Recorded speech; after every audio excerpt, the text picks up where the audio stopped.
Thank you. And pretty much exactly what I was going to say. So just we're on the same page. Yeah, so like you said about me and Faunalytics a little bit, you covered it pretty well for my background, social psych, did some judgment and decision making at Cornell, but I ended up here doing research to support animal advocates at Faunalytics. So we're a nonprofit organization based in the US, though I personally am in Canada. And we have three main aspects of the work that we do. I lead the original research program, conducting studies of a social sciencey nature. But we also have a research library where we summarize in lay-friendly language journal articles that have been published by academics, anything that is relevant or useful for people who are trying to protect animals in a variety of different ways. So the research library includes all topics from wild animals to farmed animals to companion animals or pets. While the original studies tend to focus more on farmed animals because of the larger impact, just because there's so many more of them in the world, we can have a greater impact by working on those sorts of projects.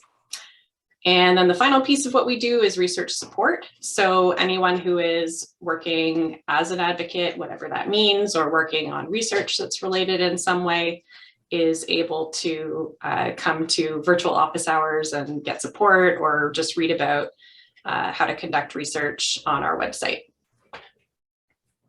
So that's a bit about Faunalytics. I've got the link down at the bottom if you're interested in learning more, and that's kind of how I've done it throughout the presentation, just putting links in the bottom. I'm happy to share the slides afterward if anyone wants them. So few topics to cover today. First, why we're talking about animal protection in this particular class. And then I have kind of a potpourri of things that are related to marketing and animals in some way. So some markets and trends in consumer behavior, beliefs and attitudes, and a bit about persuasion and backlash. And if you have questions at any point and you want to interrupt, feel free. I think I can hear you. We tested it earlier. So first, why are we talking about animal protection in your class right now? First, long story short, it's a justice issue. So this quote is used a lot in the animal protection space from a moral philosopher. The idea of the question is not whether animals can reason, nor can they talk, but can they suffer? And essentially, yes, long story short, there's more than enough evidence that almost all animals are capable of suffering and are sentient to the degree of that, of being able to feel pain, experience discomfort, all of those things. And in conjunction with that, like I said, our original research, which is where I'm involved at Faunalytics, tends to focus on farmed animals because the vast majority of them are raised in intensive farming conditions or factory farms, which you don't have to have seen too much about factory farms to know that they are likely to cause suffering. And finally, obviously, human justice, social justice issues are crucially important, and we don't want to devalue that. But even if we assume that the degree of suffering per individual animal is something like 1/100th or 1/1000th the degree of suffering that a human can experience, the scale is still massive.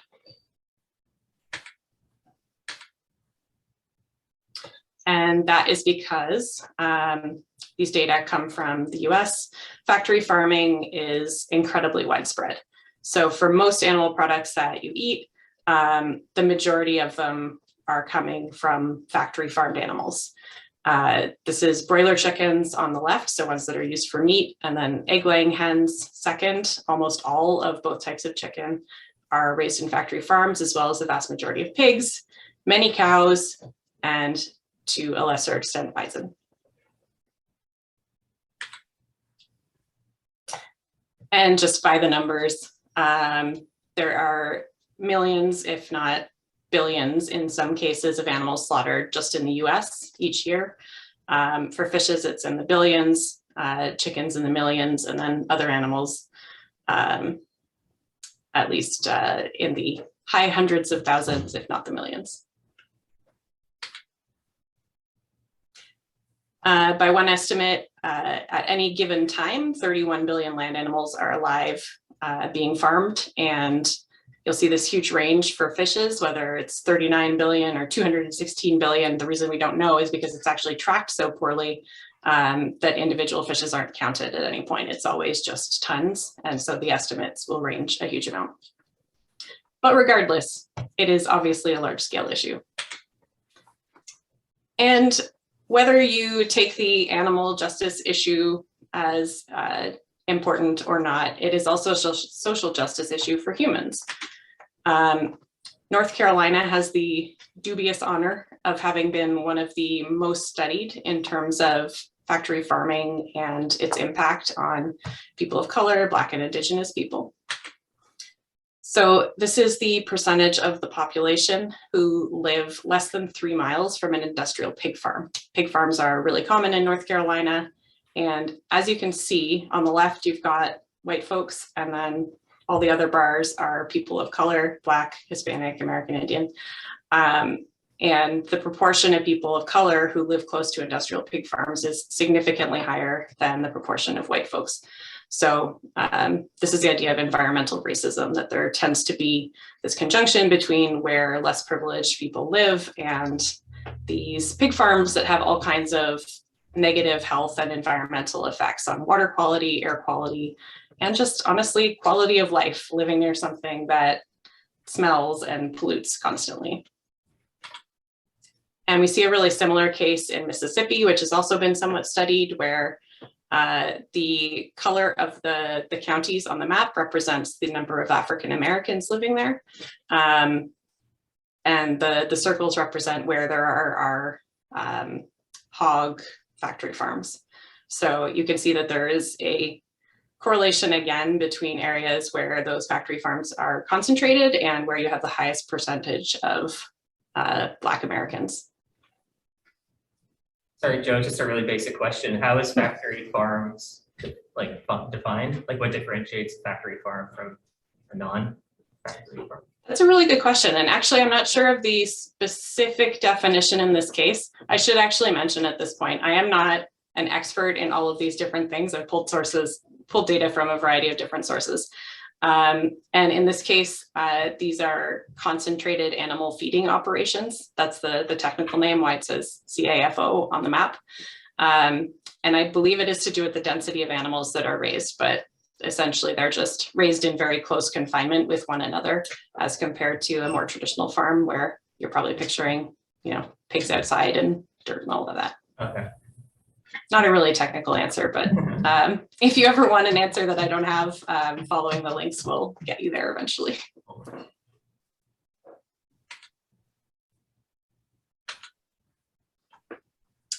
Just a few other issues. So this is the number that is estimated for minors who are farm workers in the US. So unlike in other industries, farm workers are not included in labor protections that don't let children work. So there are upwards of 400,000 children working on farms in the US, and even children 12 and younger can legally work in agriculture. This is slaughterhouse workers and meat packers, as opposed to farm workers, showing the annual mean wage. And just for comparison, the national median is 35,000 at the time of this data collection. So just about everyone who's working in slaughterhouse or meatpacking plant is below the median, and many were under the federal poverty line because the range starts at about 18,000 in many places, which is problematic, particularly because people who are BIPOC, Black, Indigenous, people of color, are much more likely to be working in slaughterhouses. They're very overrepresented in slaughterhouses and meatpacking compared to white folks. And just turning for a moment to the injuries of slaughterhouse work, this is an industry where people are 3 times as likely to be injured as in other sectors, and 17 times more likely to be seriously injured, including most notably amputations, which estimates say happen on average twice a week. And that's probably underreported, because what we can see here is that just 65% of workers surveyed said that they had reported injuries, 35% had been injured and had not reported it. So we know that injury rates are very high, again, overrepresented in marginalized communities, and that they are, if anything, probably much higher in reality. One final social justice issue, so we have this fundamental on our website. If you want to follow the link, there's a lot more information about different issues around factory farming and animal agriculture. But one final one to touch on is just the focusing on fishing, which is an area where I only learned this recently. Slavery is still quite common in different places in the world. So the 7 countries in the world that have the highest risk of slavery make up almost 40% of the fish that are caught and eaten. And there's a little bit more data there at the bottom as well.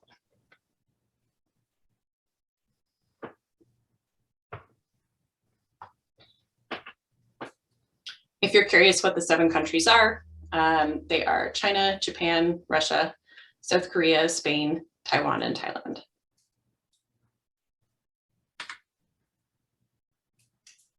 And finally, we're not going to touch on this too much because it's not as relevant here, but of course, there are also environmental and public health harms that come with factory farming. This graph just shows a number of different environmental indicators in terms of land use, water consumption, and greenhouse gas emissions. And on the left, you can see all of the plant-based products: wheat, rice, maize, pulses, roots, and tubers. And then you can see everything gets a little worse as you go up the scale of meats, fish, eggs, pork, poultry, dairy, and beef. In terms of health, people are generally over-concerned these days, seemingly, about protein. That in fact, in almost every country, and especially in North America, people are eating more protein than they need. The line shows average daily protein requirement, and it's almost made up already by the amount of plant-based protein that people are eating, with the difference actually being made up by just 1 chicken breast a day. So in terms of what you're already eating today, probably you're doing fine on your plant-based protein, and there's not much difference between that and where you need to be. In terms of other public health issues, of course, antibiotics use is very high on factory farms to keep disease down. And zoonotic diseases spreading from animals to humans is one of the most common causes of infectious diseases in humans these days.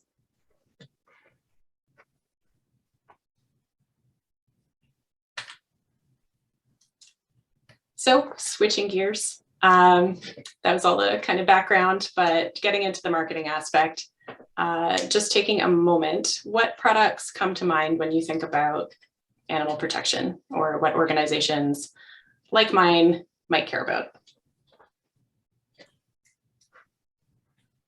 Anyone? Maybe like food labels on like meat packaging. Yep, absolutely. Anything else?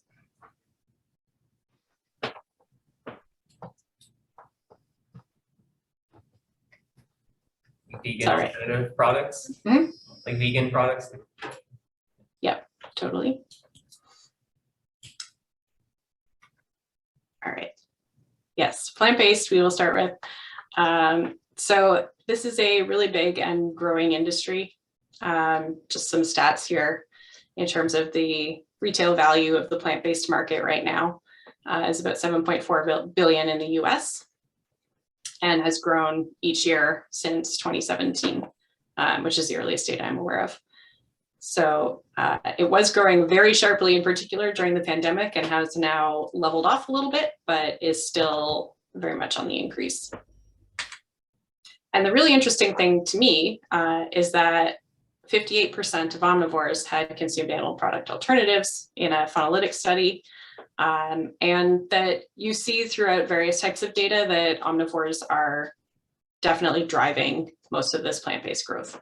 Vegans and vegetarians account for a very small segment of the population, depending how you measure it, somewhere under 10%, possibly more like 2% in the US. So the vast majority of what's happening in the plant-based market is actually people who also eat meat dairy, eggs.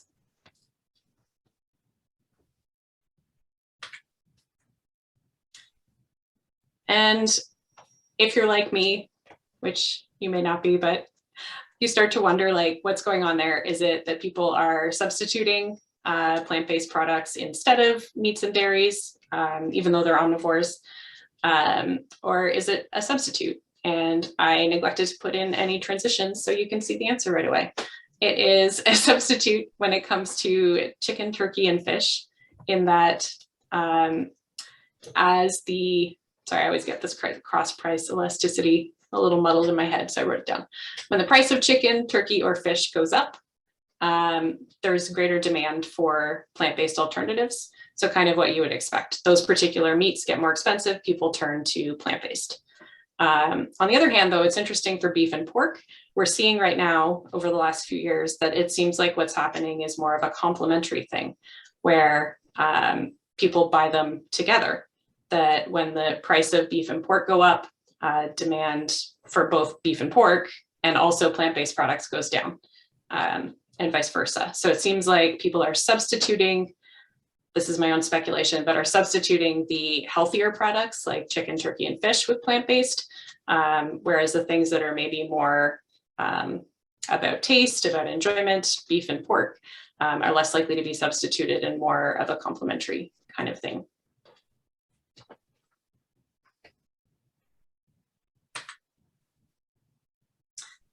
But so I asked about what products came to mind. And so here's just a few examples of other markets. So there's a lot more as well.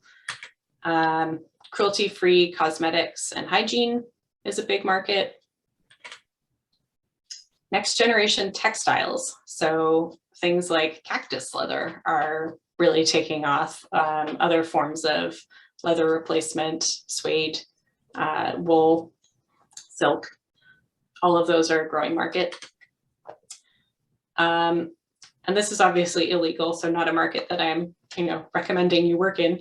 But illegal wildlife trade is currently worth around $20 billion globally by best estimates, which is of course hard to estimate since it's illegal. People aren't really tracking it super well. But it's important to be aware of in that it represents this huge extinction threat to many, many species. And one other thing is the legal wildlife trade. Unfortunately, these numbers aren't directly comparable because I could only find global for illegal and US for legal. But the legal wildlife trade into the US is upwards of $4 billion a year, which includes a fair number of live animals, but also a lot of just meat products and other products from wild animals. And like the illegal trade, in spite of its legality, it's not tracked very well, understood very well. So it's something that is concerning to advocates in the sense that we don't really know what the impacts are if we aren't tracking particularly well what's happening. So switching gears again, although I'll pause in case anyone has questions.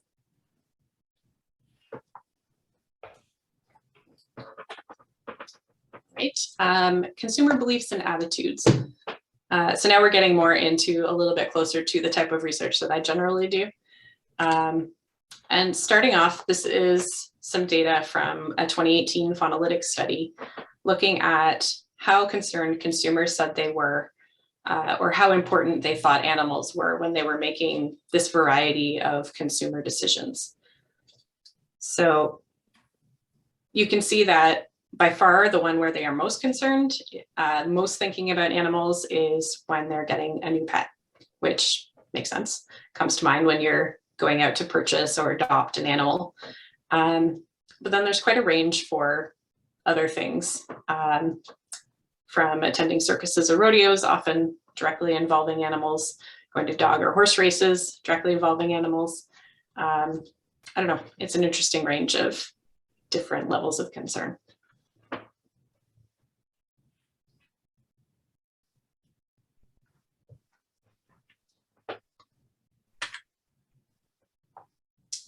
And since I mentioned farmed animals are one of the, probably the key focus of my particular part of Faunalytics work, just looking at some particular beliefs there, we found that 80% of people believe the welfare of animals used for food is important, which is great and is something that replicates across a number of different studies that most people do care. Probably not coming as a surprise to you, because I'm sure you care as well. But there are just other considerations that come into the mix when you're thinking about purchase decisions or eating decisions. Half of people also believe that farmed animals deserve the same level of consideration, protection, welfare as pets and other animals.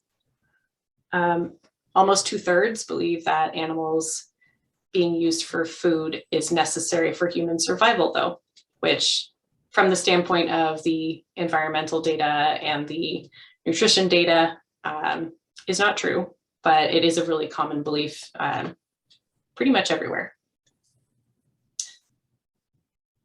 And finally, just to say, 16% have bought meat or dairy products labeled humane, specifically out of that concern for animal welfare. So that's where your suggestion about the labeling comes into things. And I have a slide about that as well.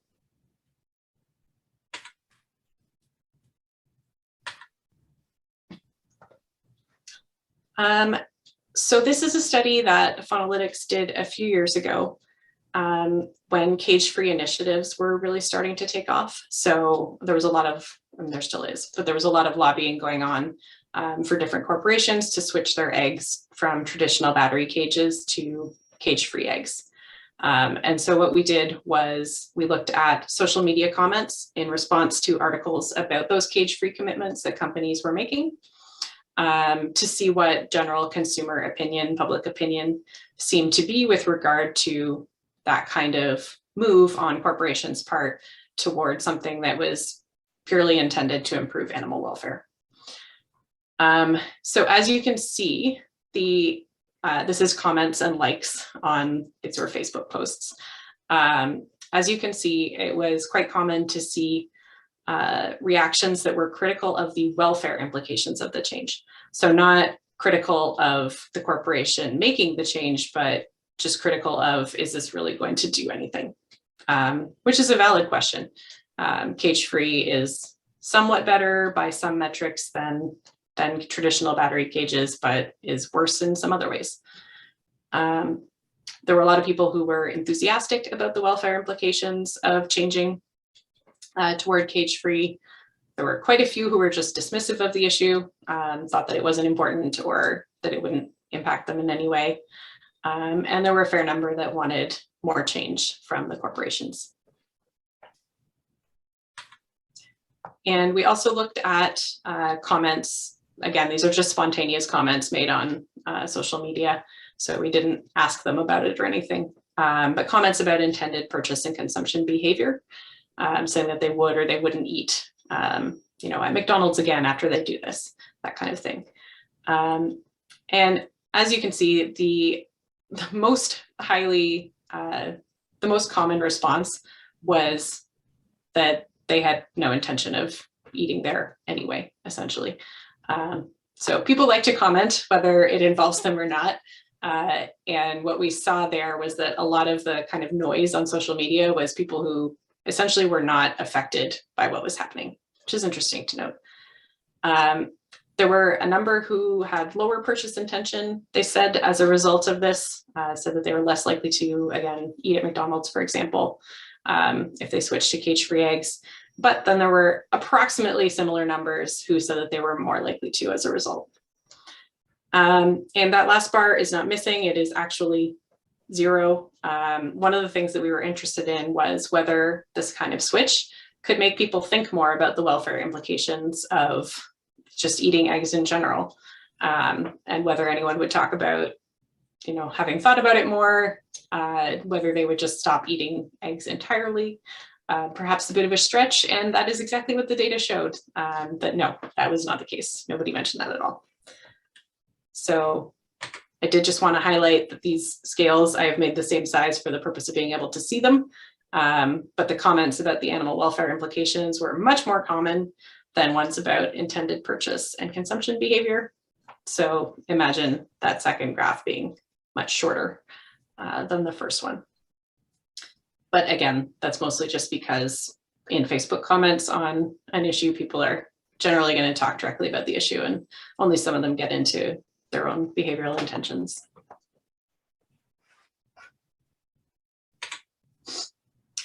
So humane washing. This is the idea of companies putting those humane or cage-free or grass-fed or whatever other labels on to packages, and whether it is a helpful indicator of the treatment of animals involved or the source of the food that you're eating, versus it being somehow misleading. And the data that I'm showing here does not definitively answer that question, but it does show that there's a substantial proportion of people who are misled by a lot of labels. So the graph on the left shows that between 30 and 50% of people agreed with all of these statements that are not true. It doesn't really matter specifically, you can look up what the labels are if you want to, but these are 3 different types of certification, the GAP, OHC, and AHC label. So each of those is just a type of essentially humane label that you'll see on animal products. And the left set of bars, those people all thought that the label meant that these animals were pasture raised, which they are not. The middle set, they thought that it meant there were no physical modifications to the animals, such as beak trimming or horn removal. Again, not true. And the third meant that there was no hormone or breeding for rapid growth, which is, again, not true. So there's a pretty substantial number of people who assume that seeing this label means things that it in fact does not mean.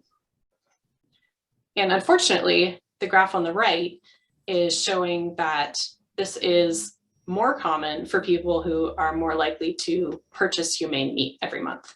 So regular purchasers are the set on the left. We're more likely to have these mistaken beliefs than the people on the right who never purchase humane meat.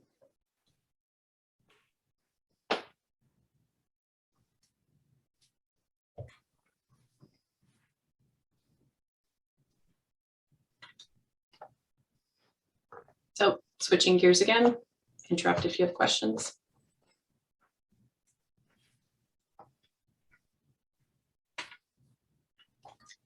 I just wanted to take a look for a second while we're talking about humane washing and kind of the agriculture industry's approach to selling products, to talk about how they look at persuasion around meat. So it's really interesting.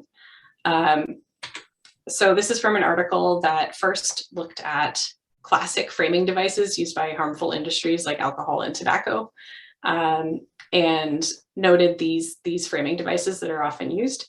So like it says here, efforts to shape how the evidence is understood in a way that favors industry, that makes industry look good.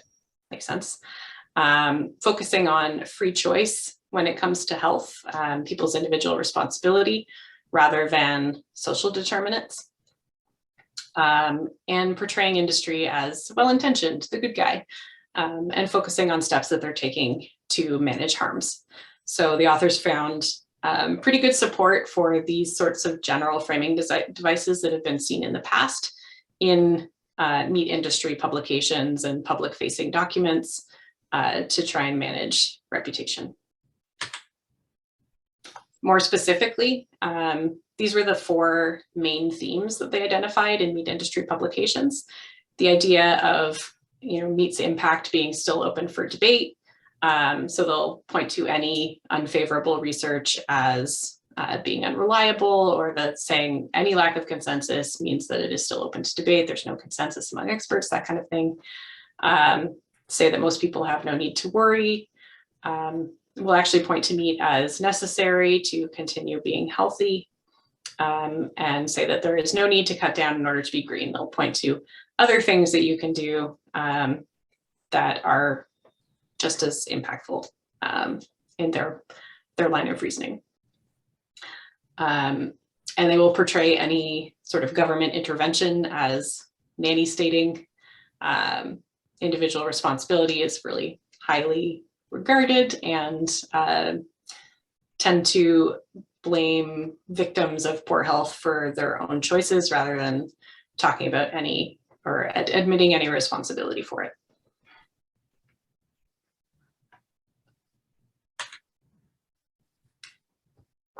But that's the meat industry.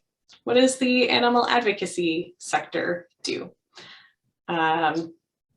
So who can name an animal advocacy organization other than Faunalytics? Because you've just heard of us today. Probably. The World Wildlife Fund? Yeah, good one. Anyone else? Or another big one that comes to mind? Is the ASPCA one? I'm not sure. Yeah, absolutely. Oh, Oceania. Awesome. Well, of course, you do an exercise. Oh, sorry, go ahead. I was just saying, these are all ones I didn't think would come to mind. Exactly. I was going to say, you do an exercise and then it like completely disproves your point naturally. The funny thing is we did a survey in 2004, I think, asking people to name an animal advocacy organization. And I believe it was about 70% of people said PETA. So I was really expecting someone to say PETA, but good job thinking of other ones. Maybe it's how I framed the question. We'll go with that. Anyway, if you had said PETA, this would work better, but since you didn't. So I was going to say organizations like PETA tend to come to mind for people other than you because they are really out there with the advertising that they do and seem, I mean, honestly, seem quite determined to be offensive in the type of advertising that they put out in order to get more eyes on it and get more reporting about it. So it would not have surprised me. We didn't really touch on farmed animal organizations too much with the examples you gave. But it would not have surprised me if that was the only farmed animal protection organization that you had heard of. They are out there. So these are a few of the different campaigns that they have. I would not endorse anything on this page as a strategy, but they tend to be ones that people are more familiar with because their entire strategy involves just getting eyes on them.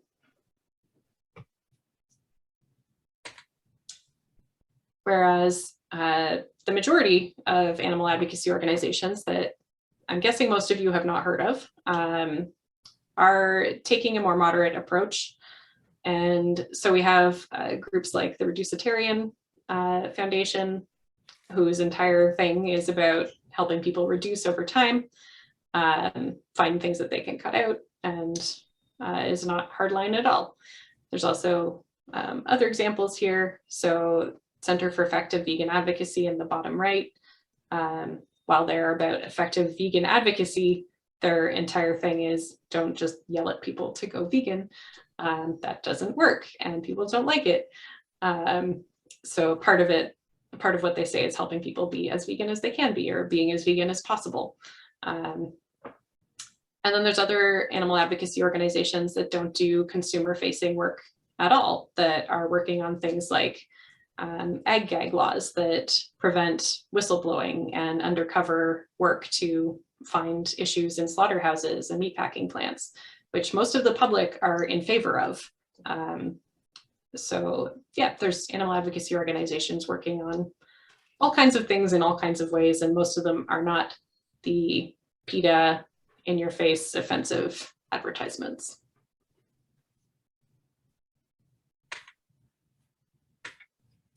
And Faunalytics is one we focus on research, and what we found in our research is supporting that moderate approach.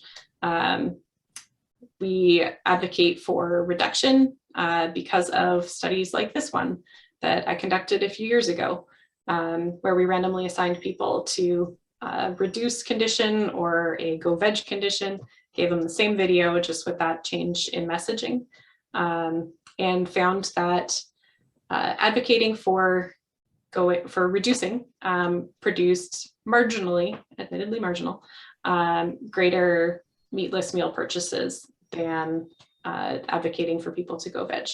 And it was pretty easy to see the reason, because 4 times as many people were willing to sign a reduction pledge after watching a video about reduction than people who were willing to go veg. You know, it was essentially like walking up to someone on the street and asking them to stop eating meat versus saying, hey, would you reduce? And a lot of people are already pretty aware of the reasons for reducing meat consumption and are open to the idea. And what this study found, and other studies of ours have suggested, is that that's a much more feasible and tenable approach than just asking people to go vegetarian or vegan. And in some more recent research that we've done, don't need to read all of this table. This is actually not published yet, so if you do follow the links, the second one will not work until a week or two from now. But hot off the presses, we compared a whole bunch of different advocacy strategies, and we'll be recommending these 4: news articles, social media posts, classroom education. So those are all relatively education focused advocacy strategies, just telling people about the harms of factory farming and that kind of thing, as well as meat-free challenges like Veganuary. And that's based on data from our experiment and others finding that those tend to be effective. Whereas, kind of along the lines of the examples I was giving before, protests, particularly disruptive protests that impede people's day, that often involve graphic content, we don't recommend. The experiment that we did found a variety of potentially negative aspects to it, including the disruptive protest actually increasing animal product consumption among meat eaters. So if you've ever heard someone say, you know, now that I've seen this animal advocacy sign, I'm going to eat more bacon just because of it, that might actually be true. So this is one of the things that we look at, whether some strategies are effective versus others being actually having a reactance effect.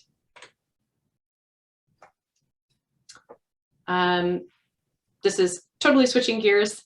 This is more of the indirect style of advocacy that there are groups working on things like naming. So taking as a baseline the idea of meat-free sausage and mash as a product that's available on the lunch line, this group gave it different names to see how that would affect purchase. This is real purchase data from a cafeteria. And what they found was giving it the name Cumberland Spice Veggie Sausages and Mash was the most successful. So a very evocative name as compared to meat-free or the just simpler, better sausages and mash. And this plus other research that they compiled, they provide a list of terms to avoid and terms to use.